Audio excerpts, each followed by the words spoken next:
Welcome back. So you've decided you want to know a little bit more about candlesticks. That's great. The more you know, the better. So let's jump right in.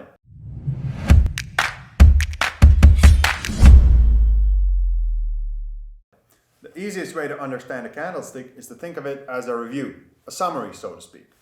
For example, if you're using the one-day chart, each candlestick on the chart represents a review of one trading day, where the price of a trading instrument opened, where it closed, what was the highest point it reached, and the lowest point it reached in the trading session. As we know, the market is moved by buyers and sellers. Buyers push the prices up, sellers push them down. If the candlestick is red, that tells us that the sellers won that day. If it's green, the buyers won. And this is where the main difference is, apart from the color, of course. As you can see, our bullish candlestick, the green candlestick, means that the price moved up, the buyers won. So the price opens here at a lower position, goes up in value, and closes at a higher position. Exactly the opposite for the bearish candlestick. The price opens up here, is being pushed down by the sellers, and closes here at a lower position at a lower price. So as you can see, a candlestick is a nice review of who won the battle in a given time period. And once we know who is winning and who is losing, we can then use that information to help us better prepare for the next day and which side to take. Because a candlestick has a body and a wick, aka the shadow, these two pieces of information can give us priceless information and data of how the market moved during a time period. A long body, that would be this one, indicates heavy trading and strong buying and selling pressure. A small body, a big wick, which would be this one, indicates lighter trading and little buying or selling activity. Now before moving on, I'll show you a couple of different looking candlesticks to help you better understand what kind of information they can offer. Starting off with the bearish candlesticks, ranked from most bearish to least bearish over here. Now let me explain you why. As we can see, this candlestick has a huge body, but it doesn't have any wicks, any shadows, neither at the bottom or the top. What does that tell us? That tells us that the price was dominated from the start of the session all the way up till the end of the session. As you can see, the price opened here, it was being pushed down all the way to this level, and no resistance was shown by the buyers. Very bearish candlestick, tells us that the sellers are completely in control. Now our second most bearish, precisely for this reason. The price had gone up to a new high here, but the price was rejected at the higher end. The buyers were pretty strong, but still the price was rejected by the sellers and it was being pushed down. Got pushed down, closed a marginal amount lower than it opened here, closed here, but the price was rejected at the higher end. The buyers were extremely weak, the sellers were very strong.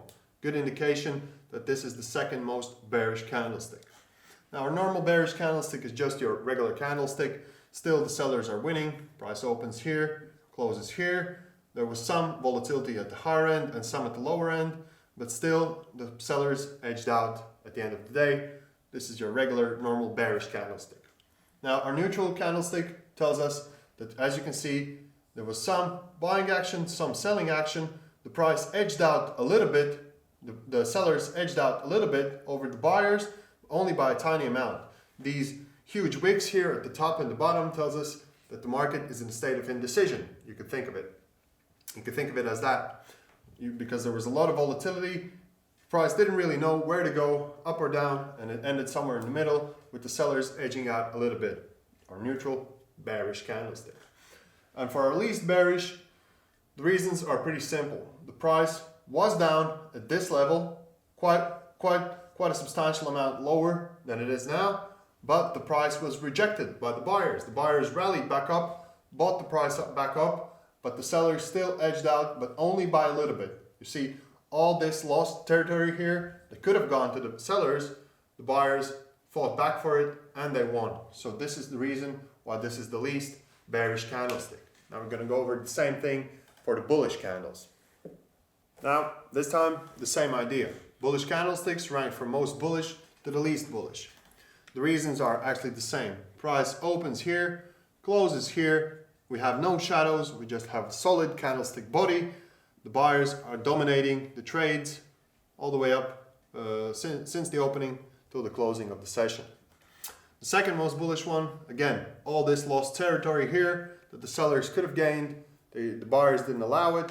They managed to push the price back up for a marginal edge over the sellers.